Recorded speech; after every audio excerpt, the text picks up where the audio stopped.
Welcome into the Stack Shack podcast. My name is Nathaniel. I am joined, as always, with my good friend Gabe. And we've got a jam packed episode once again. Let's start off with Wheel of Time, Gabe. What did you think of the episode? Maybe just some overall thoughts, general vibe. I enjoyed this episode. I think it was a solid one. I wouldn't say it's as good as episode 4. Okay. I have some problems. Um, Don't we Most of those all? coming down. Well, yeah. But I feel like this episode was the least egregious to me in terms of straying from the books, if that makes any sense. Like I Mm. felt it stayed true in ways that work, and they're kind of like, okay, the things we're not including, you just we don't have time for that now. It's not important yet in Yeah. terms of the series. Yeah. So I thought it was strong, upper half of the 5 so far. Okay. Yeah. I think for me, it was definitely, for me, it felt like a big step back from episode 4. I really liked episode 4. I know we went back and forth on some of the changes, and we've yet to see, fully how that's going to end up looking, but um, I really liked episode 4. I was actually very excited to watch another episode, and this episode 5 to me just felt like it was a bit of a step back. I felt like probably the biggest issue for me was just the pacing didn't feel right. Okay. Um, and you know, it just didn't live up to episode 4, and I was really hoping it would, but it didn't. And then, you know, I think I would agree. I don't know if I would agree with you. I would say this is one of the weaker episodes. I think um, I'm putting it down. Okay. I'd probably put it just in the bottom half. It's better than episode, I would say, 1, or I'm sorry, better than episode maybe 2 and 3, but I would say 1 and 4 are both better. It's kind of riding on that mediocre. Okay. So And dead center. yeah, it's a very dead center episode for me. And that's kind of the concern I'm starting to feel with um, Wheel of Time as a whole. I just feel like I keep watching an episode and going, that was okay. Like the high, the low, there hasn't been a truly terrible episode where I'm like, okay, that was hot garbage. Um, but there's only, in my opinion, been one episode that was standout. That it was like, Okay. I really enjoyed that. The rest of them have felt like, okay, okay, that was okay. That was good, maybe. I like you use the word solid. Like, it's just kind of mediocre is what I'm getting the feeling of. But I want to hear more of your thoughts. What did you maybe like about the episode? What did you not like? How were you feeling on some of the changes? Right, we just kind of got rid of a whole city and changed where they're located and I mean, had them go to hasn't Tarvalin instead of Camelin. That's a big change. What did you think of those? we're used to the cities being skipped, at least so far, right? We didn't see Beryl. I'm gonna say it wrong. There's one city they just completely skipped. Oh, god damn it. Um, well, we're used to having cities be skipped, right? We missed Barrelon. Yeah. I'm gonna say it wrong. We didn't really get Whitebridge either, Mm-hmm.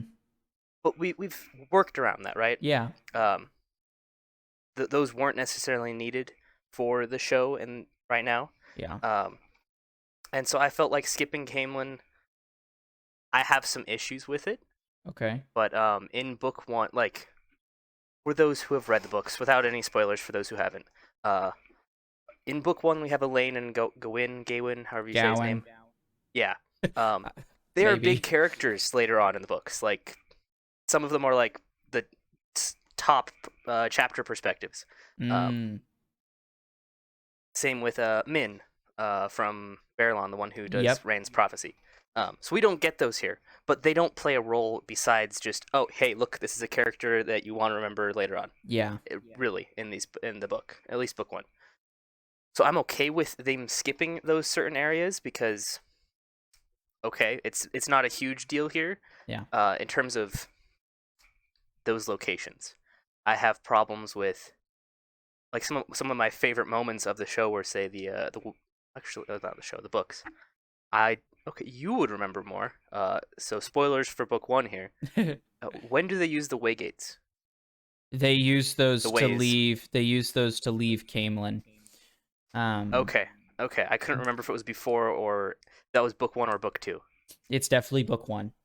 Okay. Um, and it's after they meet Loyal, who we got to meet Loyal finally. Um, what did I you have think of? comments on that too. Yeah, what did you think of Loyal's character? um I think the way the actor's portraying him, so that is perfect. Like Yeah. this is everyone's just kind of brushing you off as you keep talking because you talk so much slower, and Mm-hmm. I enjoyed that. Yeah. I don't think he looks like an Ogier.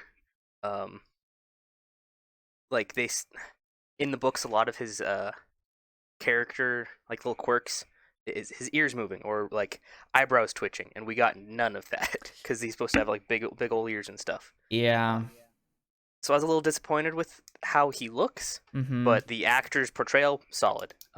Even though Loyal really didn't do anything in this episode, um, other than hey, look, I found your friend.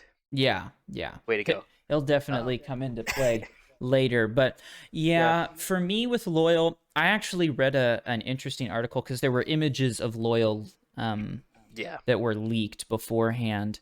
Um, and in looking, we knew he wasn't going to look like he's described in the books. Um, and for me, that's a slight disappointment because I think his character, he's an Ogier is something, and they even make it a joke about it in the show. Not ogre, Yeah. Ogier. It's a different thing. Um, it's a unique character to the Wheel of Time universe, and just another type of creature that can help separate Wheel of Time from other fantasy, right? Um, and so I Yeah. was looking forward to seeing his character and seeing the design and seeing, kind of the character I'd imagined, like you said, the ears twitching and the big droopy eyebrows and all these Mm-hmm. different things that are described in the book that really just don't come across to me as much um in the show.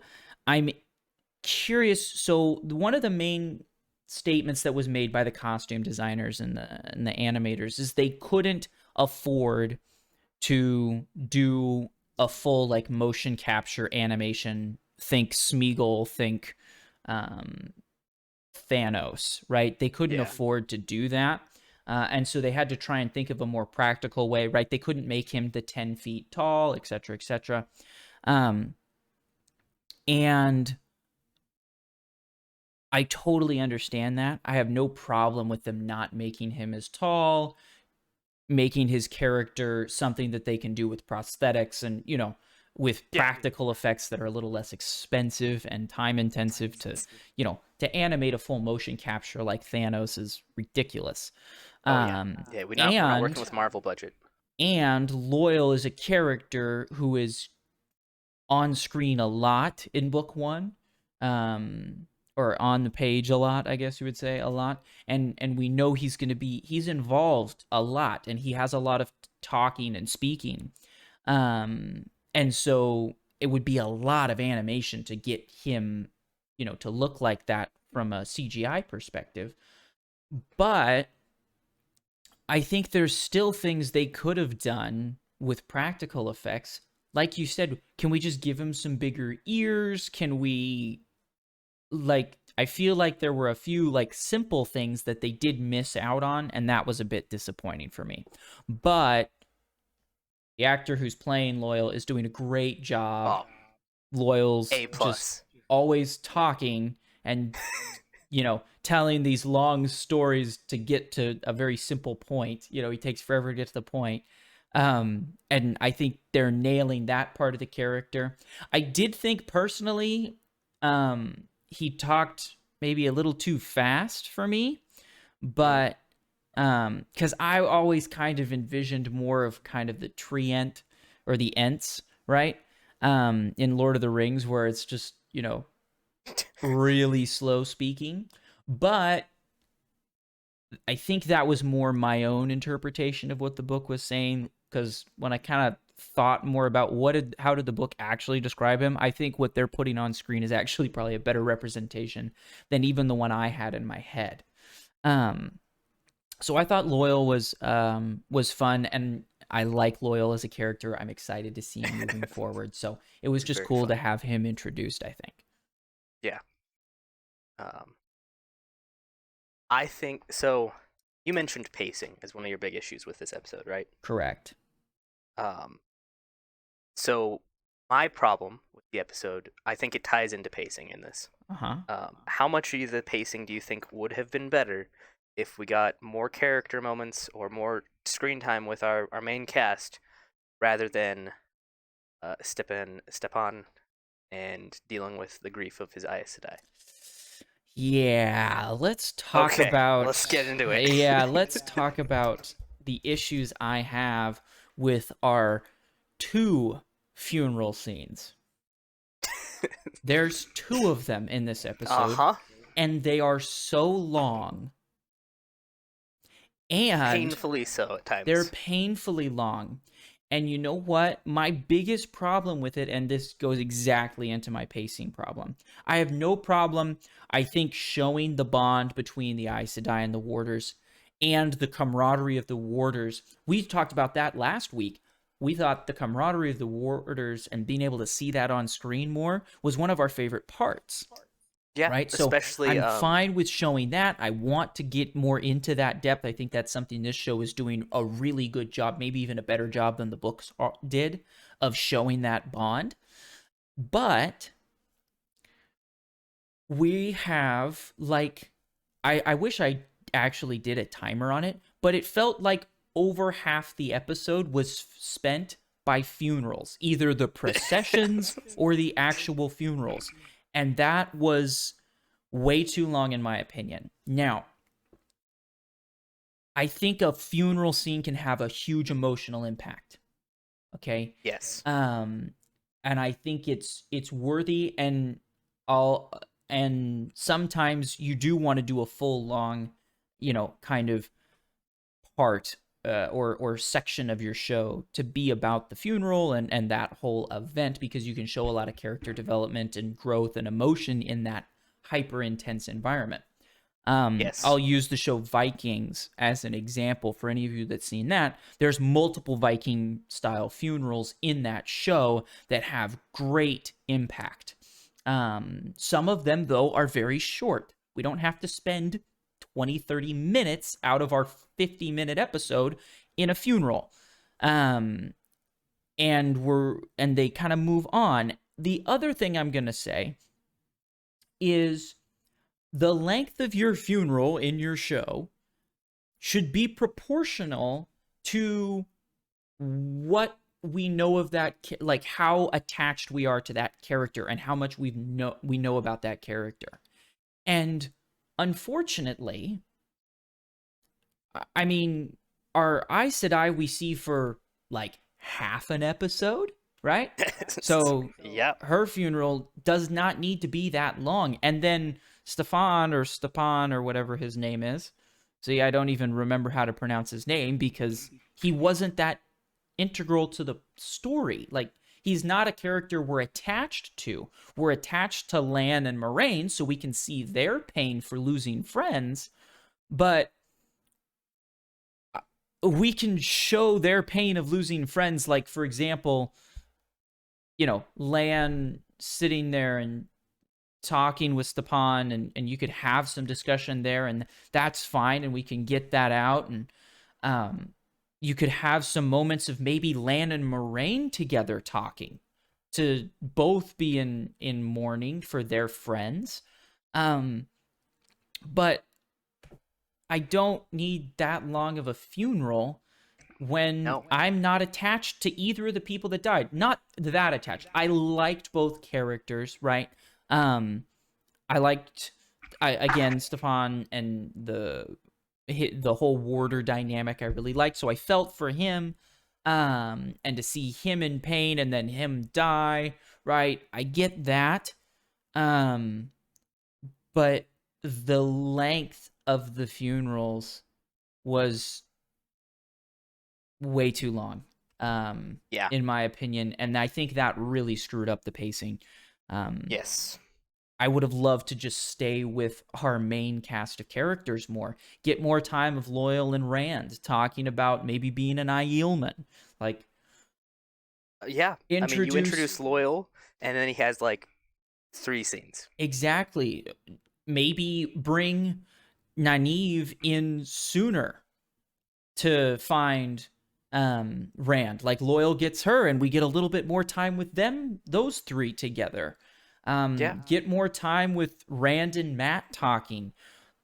Let's spend and I feel like we missed out on that because we were sitting there watching Lan pound his chest. And I'm just like, I mean, I get it, and that was a powerful scene, but then it just dragged on so long that I'm at the end, I'm kind of chuckling to myself because it just looks funny. yeah. It Well, especially for people who have read the books, where they're like, these weren't even characters in the books. Like, you've made this whole character and her warder, and you're Yep, just gonna kill them off. And they had all this screen time season 1, yep, then they die, and now all the screen time is dedicated to how they affected these characters. When in the books that this never happened, it so never it's happened. alienating a lot of people, I would say, with this episode. Yeah. Well, I mean, imagine if we had spent half of episode 2 at a funeral for Perrin's wife, right? I Like, mean, that would at least still have more impact because it's Perrin's character. true. I think this is supposed to have specifically impact on Lan.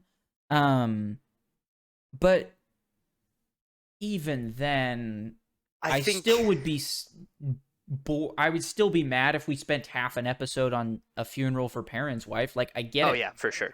It doesn't need to be in there. We don't need to take that much time. We can have if you drag out those hyper emotional scenes for too long, your audience just checks out. And that's kind of what I got to. I was like, okay, when is this scene when are they gonna stop hitting themselves in the chest? I mean, uh, what? We Yeah, could why have are we done still that going? we could have had the same emotional impact, maybe even more because it would have been shorter in half the time. If we just cut the scene in half and nobody'd miss the second half of it, you know? Nope.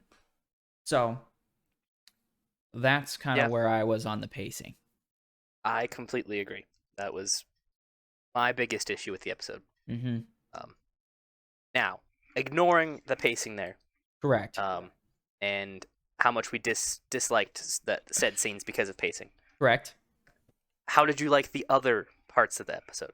So, like, The we already other liked parts. Loyal, We like liked, I Egwene and liked Perrin. Loyal. Egwene and Perrin. I think we finally have started to do something with them, and I'm happy Let's to go. see something happening. I really like the way they are portraying the White Cloaks. Oh yeah, I they are a much bigger threat love early it. on, which I like. I You love it. dislike these guys so much, You which is do, and they're it's even more than the nailing how books much right we now. hate them. Oh yeah, And I saw somebody online complaining. They were like, they didn't need to make the White Cloaks so sadistic. I'm like, actually, I really like that they are. Like, it makes you hate them even more. They truly just are, well, and in the book, they're pretty brutal. Like, let's be real yeah. here. Well, and the other thing is, I like. Okay, I'm not spoiling anything, but we get more stuff from White Cloaks later on in the books. I think Of it's pretty course. obvious they're a Yeah. big political group. Yep. And there is aspects where you're like, okay, you're not that bad as a person. Mm. So I can see why someone could be complaining like, hey, they're just showing this as completely awful.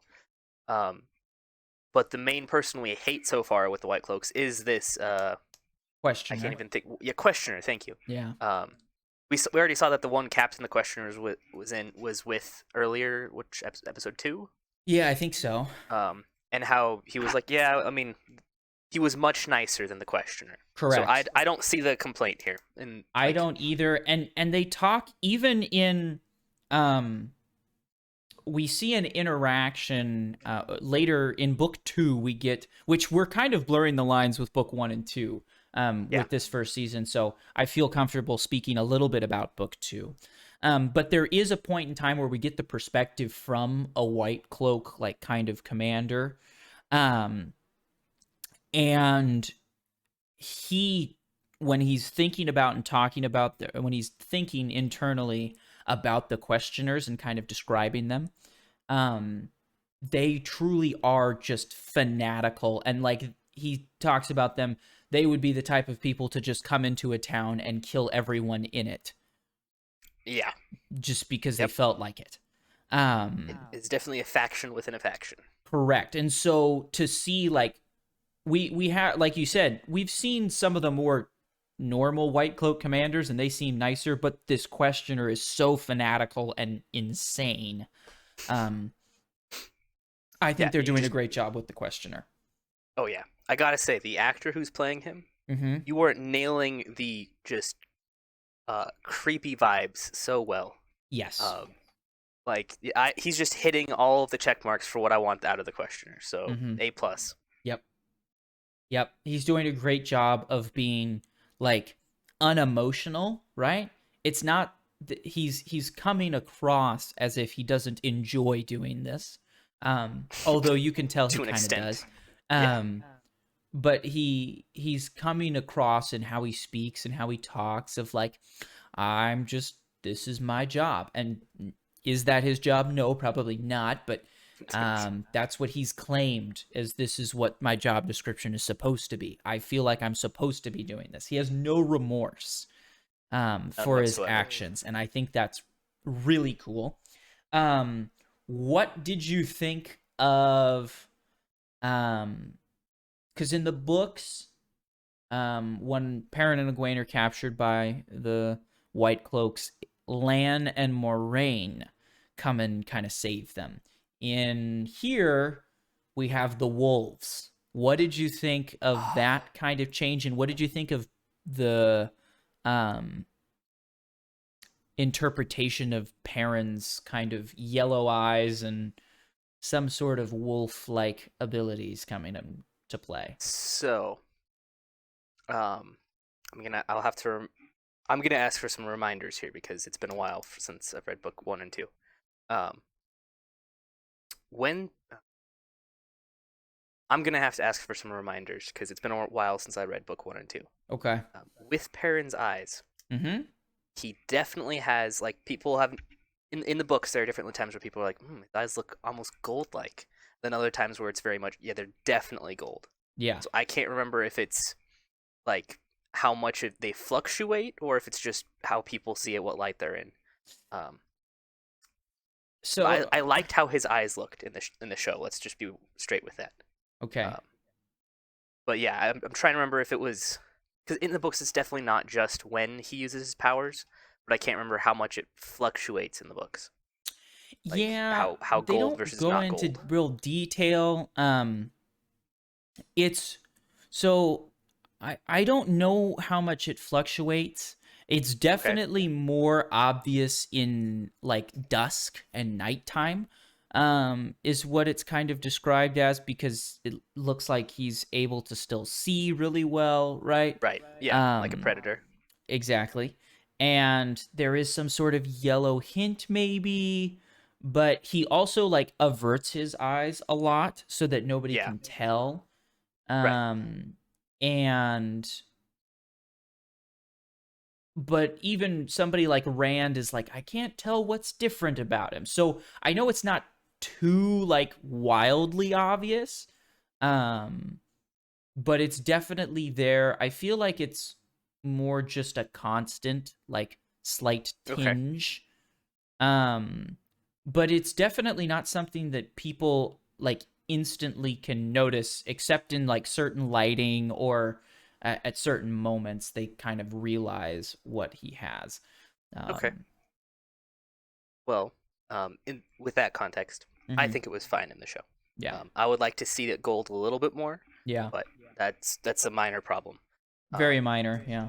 yeah. With regards to the scene, when yes, Moraine and Lan were there, but wasn't there also a wolf in the books? Hopper, I Um. think not Hopper. So Yeah, Hopper, right? Hopper, yeah, Hopper comes in. So they've kind of, yeah, in the books, Moraine and Lan save them, and there's no wolves there. There's no wolves. Oh, Um, okay. The wolves in the book are with Elias, and it's when they get captured by the White Cloaks. That scene is obviously very different from how they did it in the show, because in the book it's Elias, Perrin, Egwene, and the wolves together. There's no Right. Tinkers with them anymore. Now, with removing Elias as a character, it makes more sense to have them be with the Tinkers and then run away, right?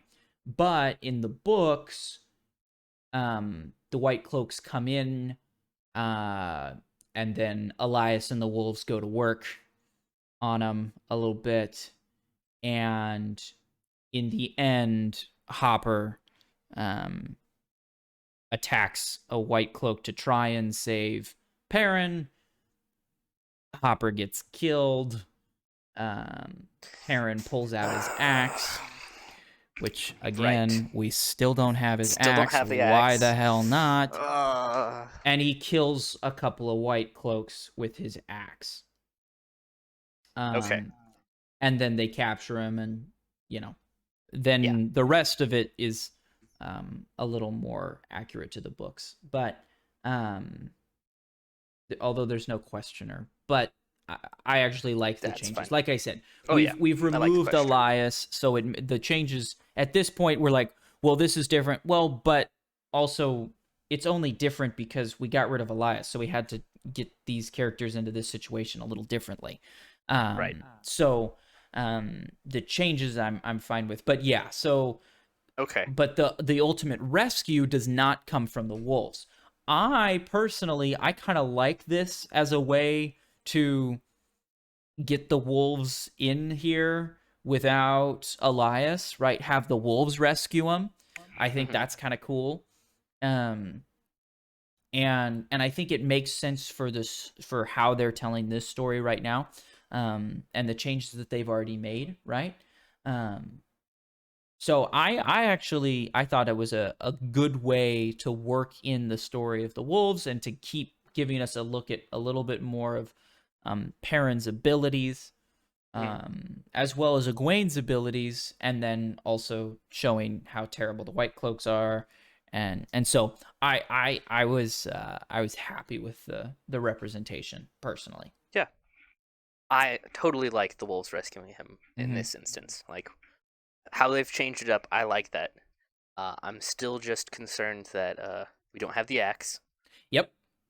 Perrin didn't really have a. I mean, he broke out of his bonds, but that was about it. Yeah. Um, no, no. He didn't murder anyone here. Yep. Um, or I guess it wouldn't be murder if it's in self defense, but you know what I mean. Yeah. No one died by his hand. Correct. Um, and the death of said wolf in the books really plays a big part in the books. So I'm concerned that we haven't had anything similar. Yeah. I get why it's hard to really show the wolves and how Perrin interacts with them because, like in the books, it's all he's just being given images in his head and like very brief concepts. Because that's just Yes. how wolves think. They don't think in sentences in the books. Correct. It's more Um, thoughts, just yeah, kind of thoughts and popping up, feelings. feelings. Yeah. Um, so I get why it's so hard to show that, and that's what I'm guessing. They're just kind of avoiding that completely right now. See, I Um, think it isn't that hard to show, and that's something I'm frustrated with. okay, how would you Um, show it? I would show it specifically as like I'd give the wolves voices of some kind, Okay. and have just like those like thoughts as voices. So like in the book, it's, he gets a thought of like run, but I would just have him be there, and it just in his head pops run, and you just hear like a Okay. voice, and Yeah. fire and burn, and these different emotions that we hear in the books. um Yeah. Be very i easy to do. And now I'm thinking about it. I feel like If you that wanted to would go that be approach. pretty easy to do, and I think it would do a really good job of getting us that kind of feeling. And you could have it kind of, you can do some good things with your pans as well to make sure it feels like it's coming from different directions, these thoughts and these Yeah, emotions as they or come like how flying how they through. present the voice as it goes through. Correct. Correct. And they could have, while we're on this, in that is it episode 2, Yeah. Aaron's got the leg injury and he's sitting Uh-huh. there like, and the wolf comes up and licks it.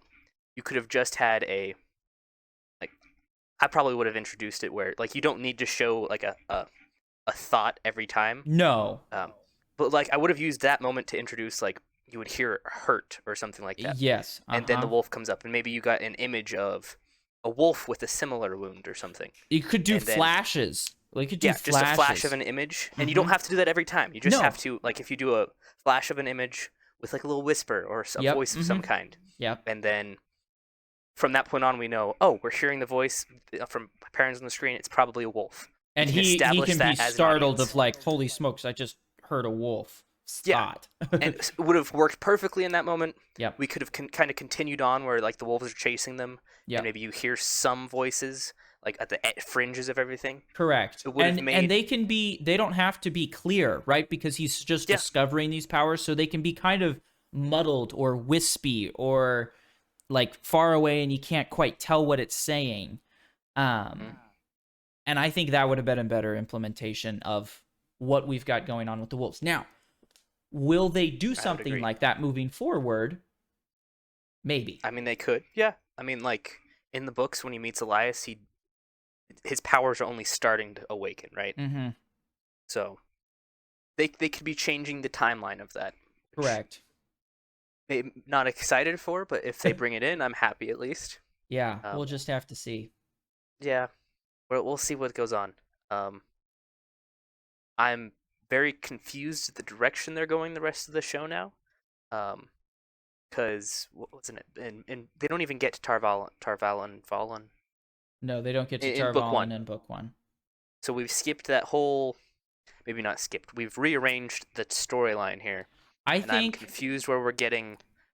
There, you know what scene I'm thinking of in book one, the very end sequence. yes. Um, I especially when we think get to see the border. I want to see the Borderlands so bad. yeah, I Oh my think we will gosh. still get there. I do. I think we're going to still get there. I think they are literally just taking Camelin in the book and just making it Tarvalin in the TV show.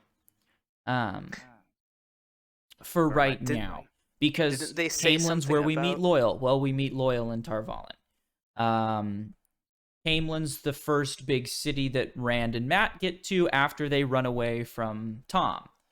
In this case, it's Tarvalin. Uh, Nynaeve and Moraine and Lan and everybody meets up in Camelin. Now Right. we're just doing it in Tarvalin. I literally think they just, instead of adding another city, like you said, the only real purpose of that other city was for you to meet Elaine and Gowan and Elida and Queen Oh yeah, Morghese. So but we those already have characters. Elida. No, we don't. We have Leandrin.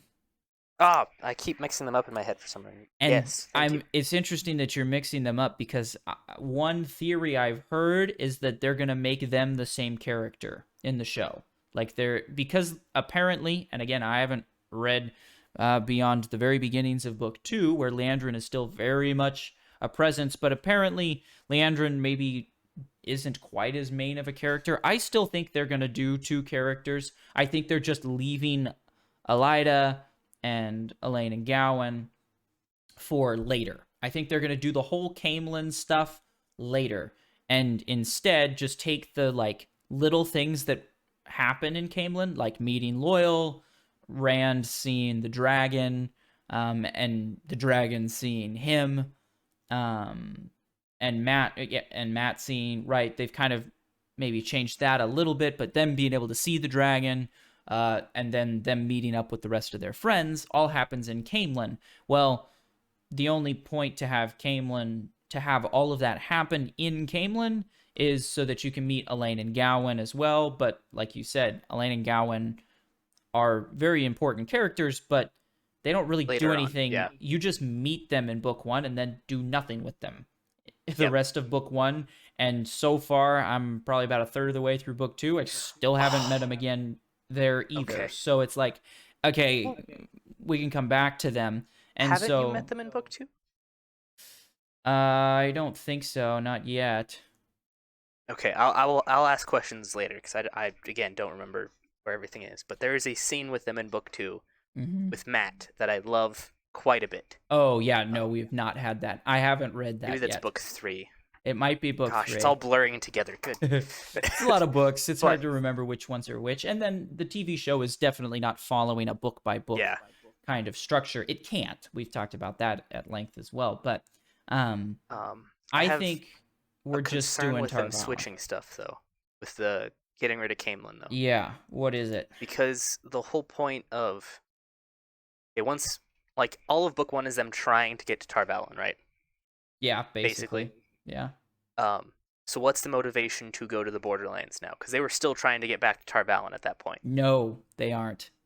They aren't. Okay, No, it's they been a make a while. decision. So in the in the in book 1, they're in Camelin, and then they're planning on going on to Tarvalin, but certain things come to light. There's some things they find out in Camelin that force them to, instead of going Right. to Okay. for Moraine to say, we don't have time to go to Tarvalin, we'll get there later, we need to go to the Borderlands now. Right. um Okay. and go other places, which I'm not going to spoil. um so in the books, yes, the goal is like, we're going to Tarvalin, and then they go, uh we're going to put that on the back burner because we got to take care of this other stuff because these things happened. And so I still Right. feel like they could totally do that by going to Tarvalin first, and then them being like, oh my goodness, we need to get to the Borderlands for these reasons, and you run to the Borderlands. Um, and then you can continue on from there, right? Um, Okay, that's fair. so I am a believer that I think we can do. Um, I think it'll be okay. At first, I was like, whoa, we're at Tarvalin, which I'm not even there in the book. Like, we haven't gone to So Tarvalin yet. I'm like, okay, apparently we're in Tarvalin now. Um, and so I had that's some the other initial thing. concerns, but then I was like, well, I guess you could just do everything that you need to in Tarvalin instead of in Camelin. Yeah, just kind of quicken up everything. Mm-hmm. Did they I can't remember now. I might not have just picked up on it during the episode, but did they specify how long it's been since episode 4 till now? Yes. How was it, like a few months? Yeah, I think so. Okay. Okay. Just to me, I just like scale wise, that is a long distance to travel. Yes. Yeah.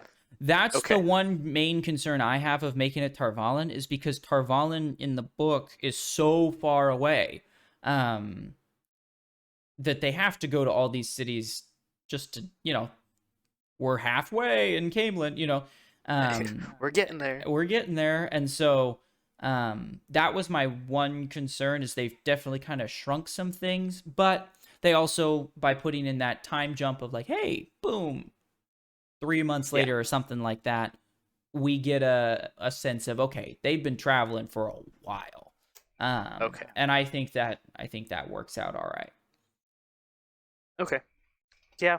I I have slight concerns still with just direction of where Yep. they're going right now, Yep. but I don't think it's as bad as the biggest change is still not having Elias and how that affected Perrin and Egwene's side of things. But now that Yeah. we're kind of coming back together, Yep. I'm a little less worried, I guess. Yeah, I would agree. I think I will still harp on, that was a bad change. That change didn't make sense, and they didn't execute that change very well. But everything else seems to be starting to kind of come together. That's what I kind of felt last week, where I felt like I was watching Wheel of Time. And this week, still felt like I Got was watching some Wheel of moments. Time, Yeah. but I had concerns with the pacing, which we already addressed. And that's, again, to my overarching concern. My concerns are no longer, are they going to change the story so much that it's a fan fiction rather than an actual adaptation? My concerns now are, is this even just going to be a quality show? Like, Yep. that's the pain, and that's something I got to give Netflix credit for, um with The Witcher, which had its issues, but it still was a pretty high quality show. You know what I mean? Like, Yes. they spent the money on the animations, the creatures. Maybe we can talk about the dragon, but Yeah, the dragon's not um my favorite, but otherwise, but otherwise you could tell there was money put into the right places in the show to give it its feeling. And with the Wheel of Time, I mean, they spent 10 million an episode on this show. I don't understand where the money went. I mean, I hope that the actors got the bag. Let's just put it that way. Like, bravo for you if the actors got a bunch of money, because, awesome. yeah. I love seeing people succeed in their careers, but But I think the actors are doing great in the and show they're so doing far. great. But from a, like, okay, you have a bigger budget than Game of Thrones started with, like a lot bigger budget than Game of Thrones started with. Now, not what Game of Thrones ended with, but Game of Thrones started with. You have a way bigger budget than like any other TV show, and I Yeah, feel like I'm not watching a high budget production. Like, we're cutting costs for Loyal, and we've kind of, like, we're reusing a lot of set pieces, and I'm like, okay, where is this money going? Also, we've got some issues with pacing. Like, let's just make a quality TV show at this point, guys. Like, I think you've made some logical decisions with most of the changes, besides hmm maybe the one. Like, we only have one problem, and that's pretty great for an adaptation. Like, let's all take a moment here and go, huh? The fact that the only thing I'm complaining about is Elias, and at this point, Elias's character is gone from book one anyways. Like, he's out of the picture, and so cool. Um, Everything beyond now can just run like normal, yeah, and we'll be fine. That's pretty great for us to have this faithful of an adaptation. And yet now I'm starting to worry about, like, okay, is this even just a good show? Like, we got to make quality TV here. Um, and that's where my pacing concerns come in. yes. It. I have. And how much of that do you think is the writing team's fault here, with how they're structuring what's going on? Yeah, it's hard for me to judge. We're doing this episode by episode, right? That's fair. Um, Yeah. and so we don't see the big picture yet, right? And I think if I wrote a story and you only read the first two paragraphs, uh, there's a good chance you're going to be able to find a lot of complaints with two of the paragraphs, because you don't know what I'm setting up for. Um, Except that we kind of do, since we read the book that it's based on. And so I think I don't know how much can be laid on the writing team. I don't know who's making those decisions, right? And with a TV show, it's never one person, right? So the Right. Yeah. writers have some to blame, I think, for sure. Specifically thinking about this episode and those funeral scenes being so long. Gosh. But Yeah. also, we might have to go after, the director, right? And how he's envisioning the scenes, right? And then we also, I mean, I don't know who, I guess the bottom line is, I don't know who's making those decisions. Um They're just the wrong because decisions I right know now. that Sanderson was brought on for help consulting. Um, I saw an interview from him, and where he said, "I think we've got a great script here for Wheel of Time." Okay, so I don't know if he had any impact on it. I don't know. Maybe he didn't see that scene and didn't get to consult on that scene. Maybe it was this writer. Maybe it was that. I don't think you can really point fingers. I think it's more just a critique of the overall production. of okay, I don't care really whose fault it was, or I don't really think you can blame any individual team of like, okay, the director really messed this up. Although the director does have the final say, so I guess maybe that's who you blame. But um, I just think overall, I think it was a bad production decision. Yeah, there's just a it didn't feel right for the episode. No, I just yeah, it was too long, and I didn't really care about the characters enough to justify a long Yes. funeral scene. I mean, if we've been with the character, like if we've been with the character for, 4 episodes, right? This is a character that we started off with. Like, let's say it was a character like Egwene. Egwene dies, right? I'm just using her as a character that we've had since the beginning. Right. To Yeah. show a long funeral with her, that would make a little more sense, right? Any character that we've seen since the first episode, they get a longer funeral. Like it just makes more It sense works, to have them in there. Um, but not someone that's only been here since episode 3. well, no, episode 4. Was it 4? It was 4. They're not even in episode 3. Maybe at the Wow. very end of Wow, yeah, episode you're 3, but right. I don't think so. I literally think it's just half of episode 4, and then we spent half of episode 5 at their funeral. It's stupid. Yeah, yeah. Especially when that time could be used for the other characters that are still in the show. Exactly. That we Let's give want us to more develop more. Matt and Rand moments. Let's give Yep. us a little bit more of a reunion between them and Nynaeve when she comes. Mm-hmm. Let's get a bit more of what happens with Perrin and Egwene. Like Yeah. I don't even need it to be with the White Cloaks. It could have just been No. more moments beforehand. Correct. Like we got like a good little conversation with Perrin and Aram about Yes. how their dogs still eat things. Yeah.